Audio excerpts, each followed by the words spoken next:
I would like to answer a question that came in from Bose, who is a dentist,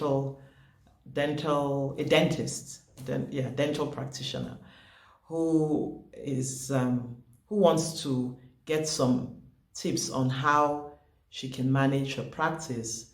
How can she manage her running costs that is really outside of her control? Yeah, and that could be a difficult one, right? Because if in this situation, her costs are typically things that are used in the dental practice, and she has to import them. And of course, by the time it gets into where she's located in Nigeria, the costs are exorbitant, and obviously that will have an impact on her direct costs, and so she has little or no profits at the end of the period. Well, the reality is it is what it is, and I would suggest 3 or 4 areas that you can look at. The first is, can you get that item or those products can you get them cheaper? Same quality, but perhaps a different country that has a lower cost of production. That's something to look into, whereby you can save on that particular cost. The second is around your margins. Are there any ways that you can reduce the costs of some other items on your profit and loss statement? So an example, this is a direct cost of production. So I'm thinking dental supplies. You may say, okay, are there expenses that maybe services that are provided to you that you can renegotiate? Because if the other one, there's no way, so let's for example that there's absolutely no way you can get this product cheaper from a cheaper country, or a supplier that is giving it to you at a cheaper rate. The other is, okay, if you look at your other line items, when I mean like your salaries, like your cleaning, just different other things, maybe even be some other consumables. Are there ways that you can reduce that? Because really everything still falls into your total cost.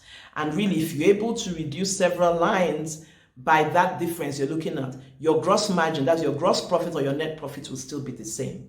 So that's another thing to look at line by line. If you're doing marketing, for example, there's a client that I'm working with whereby we're looking at how to improve his profits. We started looking at marketing, spending quite a lot.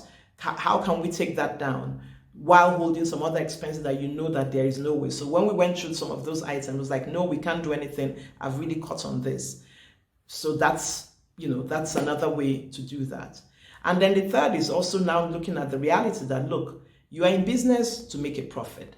So if you've checked all this and you're still not able to reduce that or come to an acceptable margin or acceptable profit, is to increase your prices and communicate that to your patients, because you want to provide excellent service using good quality materials. They would appreciate that, and communicate that you've had no way out, no option than to increase your prices. And if you communicate that, it's interesting that at times we think of raising our prices that our customers will go, but on the contrary, and then it just the quality of those patients, particularly those who know that they value your service, will understand and stay. And then the ones who don't understand and say, no, the price has to be the same, will leave. But you may be happy actually letting them go. Because another thing that Bose had mentioned is also, because of the high cost, she's not able to utilize the skills. She's probably a very highly skilled dental surgeon. She's not able to use her skills because of the cost. It's now to find prospective patients that will appreciate the skill set that you have. You train, you spend many years, she spends many years training. And so to be able to deliver that level of service, you need to go ahead and find those patients, customers that will be willing to pay for the service, for your skill set. And there is a technique or a science to finding your your customers. And I'm actually going to do a webinar in a couple of weeks' time around that. So if you're interested in that, just send me your email address so that I can send you the invitation to that webinar on finding how to find your target market. What do you need to do? You don't just go out there and start looking for and just selling, right? Not everybody is your customer. Yes, so I hope that this has been helpful. So, I talked about, and the question was around, how do you manage running costs that are totally out of your control?